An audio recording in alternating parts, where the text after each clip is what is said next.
Rub this on your face and you will become the most beautiful woman in this village. Leave my house now. I won't let you give birth to an ugly child under my roof.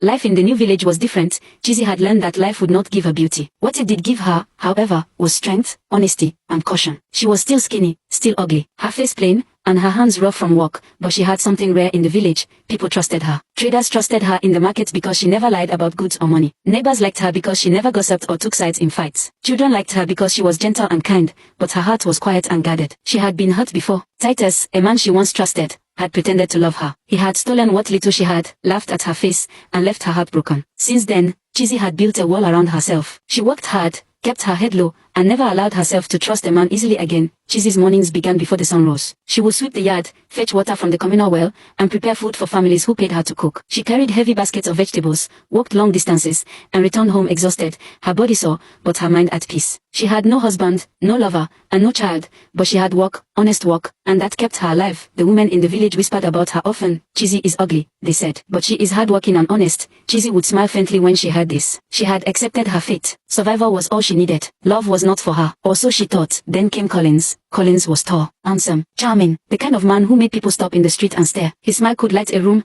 and his laughter made women turn their heads. But Chizzy did not let herself trust him. She remembered Titus. She remembered betrayal. She remembered the nights of tears and humiliation. When Collins first greeted her, she kept her distance. She smiled politely but did not reveal her heart. She listened to his words but thought, why does this man care? What does he want? Won't he leave me the way Titus did? But Collins did not push. He did not demand her attention. He came often, but always gently, asking about her work. He praised her character without mentioning her looks. I admire your strength, he said one afternoon, sitting at her small wooden table while she served him water. You have a heart many would envy. I want to know you better, if you allow it. Chizzy paused. Her heart wanted to trust, but her mind said, not again. I will not be fooled. Still, she noticed something different about him. He laughed when she laughed. He listened when she spoke. He never belittled her. He seemed to genuinely respect her. And for the first time in years, she allowed herself to wonder, maybe he is not like Titus. Chizzy's trust grew slowly. She did not rush to accept gifts, compliments, or his attention. She continued her work. She continued to live cautiously. Collins respected that. I will wait, he said once, smiling gently. I do not want you to rush anything. I will prove myself through actions, not words. Chizzy felt a small flicker of hope. Not trust yet, just possibility. Months later,